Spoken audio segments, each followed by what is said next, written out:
Everyone, कैसे हो आप लोग। आई होप कि आप लोग अच्छे होंगे। आज हम लोग डिस्कस करने वाले हैं 11th क्लास का बेसिक इंट्रोडक्शन के बारे में कि फिजिक्स है क्या, फिजिक्स कहते किसे हैं, फिजिक्स की उत्पत्ति कैसे हुई है, फिजिक्स को कितने भागों में बांटा गया है और फिजिक्स के अंदर आपको क्या क्या अध्ययन करना है। ठीक है, तो सबसे पहले हम लोग फिजिक्स का अगर इंट्रोडक्शन के बारे में देखा जाए तो फिजिक्स की उत्पत्ति जो हुआ है कि व्हाट इज फिजिक्स, मतलब फिजिक्स कहते किसे हैं। तो फिजिक्स जो है ग्रीक भाषा के फ्यूसिस से उत्पन्न हुआ है। ठीक है, फिजिक्स जो है ग्रीक भाषा के फ्यूसिस से उत्पन्न हुआ है। फ्यूसिस क्या है कि एक ग्रीक भाषा है, लैटिन वर्ड है, ठीक ना। और फ्यूसिस का मतलब होता है प्रकृति। फ्यूसिस का मतलब होता है प्रकृति। इसका मतलब कि हम लोग फिजिक्स के अंदर प्राकृत तथा प्राकृत में होने वाली घटनाओं के बारे में जो अध्ययन किया जाता है उसे ही हम लोग भौतिकी विज्ञान कहते हैं।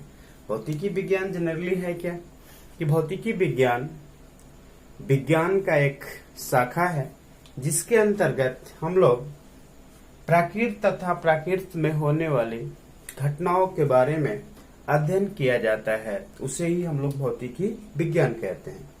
प्राकृत तथा प्राकृत में होने वाली घटनाओं का मतलब क्या है, जैसे कि दिन और रात का होना, सूर्योदय और सूर्यास्त का होना, समुद्र में लहरें उठना, पेड़ से फल का गिरना, आकाश का रंग लाल दिखाई देना, ये सब जो चीजें हैं प्राकृतिक घटनाएं हैं। इस घटनाओं को हम लोग बदल नहीं सकते हैं, इसके ऊपर हम लोग नियम बना सकते हैं, रूल्स बना सकते हैं, इसको स्टडी कर सकते हैं। और वही जो हम लोग प्राकृतिक घटनाओं के बारे में जो अध्ययन करते हैं उसी को कहा जाता है फिजिक्स। ठीक ना। तो फिजिक्स को जनरली जो है 9 भागों में बांटा गया है। इसको अलग अलग, जिससे कि सबसे पहला जो आपका पार्ट है यांत्रिकी विज्ञान जिसे बोलते हैं फिजिक्स के अंदर। यांत्रिकी विज्ञान में आपको क्या क्या पढ़ना है कि कणों के वेग के बारे में, उसके चाल के बारे में। ठीक है ना। यांत्रिकी विज्ञान में आपको क्या पढ़ना है, कणों के वेग, चाल, उसके विस्थापन, त्वरण, दूरी, ये सब जो है आपको यांत्रिकी विज्ञान के अंदर आता है। इसका जो दूसरा उसका पार्ट है फिजिक्स का, उसे उष्मागतिकी कहते हैं, थर्मोडायनामिक्स।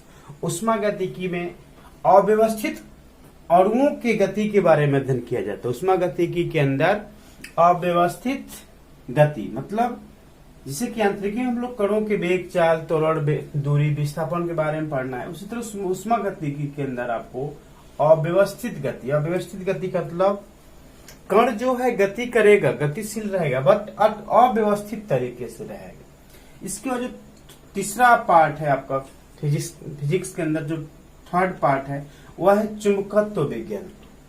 चुंबकत्व विज्ञान का मतलब ये होता है कि चुंबक के जो भी गुण हैं, चुंबक के जो प्रॉपर्टी है, उस सभी के बारे में जो हम लोग पढ़ते हैं उसे चुंबकत्व विज्ञान में बांटा गया है।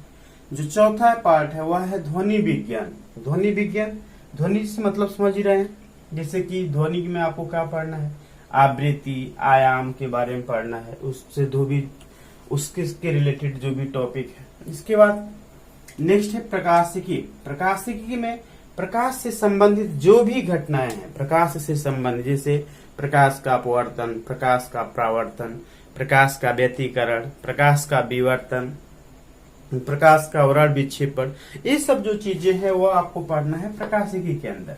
ठीक है। सिक्स पार्ट है आपका वह है सापेक्षिकता का सिद्धांत। सापेक्षिकता के सिद्धांत के अंदर आपको क्या पढ़ना है कि पिंडों की गति के बारे में पढ़ना है।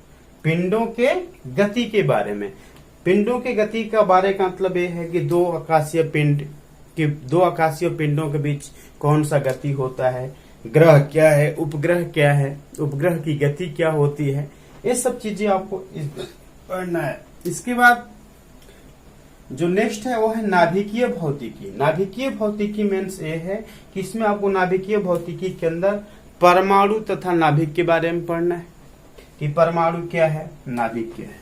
इसके बाद क्वांटम भौतिकी। क्वांटम भौतिकी क्या है कि कणों के द्वैत प्रकृति के बारे में पढ़ना है। कणों के द्वैत प्रकृति के बारे में, उसके विकिरण के बारे में पढ़ना है। Dual nature of matter of radiation के बारे में पढ़ना है। ये सब जो है वह क्वांटम भौतिकी के अंतर्गत आता है। और जो लास्ट है आपका वह है कणीय भौतिकी। कणीय भौतिकी का मतलब होता है कि उन सभी कणों का अध्ययन किया जाता है जिससे सभी पदार्थ बने हुए हैं। कणीय भौतिकी के अंतर्गत हम लोग उन सभी कणों का अध्ययन करते हैं जिससे सभी पदार्थ बने हुए हैं। तो ही आपका बेसिक है कि फिजिक्स कहाँ से उत्पन्न हुआ है तो ग्रीक भाषा के फ्यूसिस से उत्पन्न हुआ है, जिसका मतलब क्या होता है, प्रकृति। मतलब भौतिकी विज्ञान का एक ब्रांच यानी कि एक शाखा है जिसके अंतर्गत हम लोग प्राकृत तथा प्राकृत में होने वाली घटनाओं के बारे में अध्ययन किया जाता है। ठीक है। और ये सब जितने भी हम लोग पढ़े हैं कि यांत्रिकी विज्ञान, उष्मागतिकी, चुंबकत्व विज्ञान, ध्वनि विज्ञान, प्रकाशिकी, सापेक्षिकता का सिद्धांत, नाभिकीय भौतिकी, क्वांटम भौतिकी, कणीय भौतिकी, ये सब फिजिक्स के अलग अलग ब्रांच हैं। फिजिक्स के अंदर अलग अलग ब्रांच है, इसको हम लोग अलग अलग करके पढ़ते हैं कि प्रकाशिकी क्या है, उष्मागतिकी क्या है, यांत्रिकी विज्ञान क्या है। तो इसमें आपको कुछ पार्ट 11th के अंदर पढ़ना है और कुछ पार्ट 12th के अंदर पढ़ना है। तो आज यही है। नेक्स्ट टॉपिक में हम लोग कवर करने वाले हैं, जो भी नेक्स्ट वीडियो आएगा उसके अंदर हम लोग पढ़ेंगे कि फंडामेंटल फोर्सेस ऑफ नेचर, प्रकृति के मूल बल क्या हैं। तो आप लोग जितने भी आपके फ्रेंड सर्किल हैं सभी लोगों को ये वीडियो शेयर कर दीजिएगा। और ये तो अभी आज बेसिक इंट्रोडक्शन था, लेकिन जो नेक्स्ट वीडियो आएगा वह आपका सिलेबस चालू होगा आपका, वो भी मतलब बेसिक ही है फिजिक्स का, basic fundamental forces of nature, प्रकृति के मूल बल। तो बस आज इतना ही, धन्यवाद।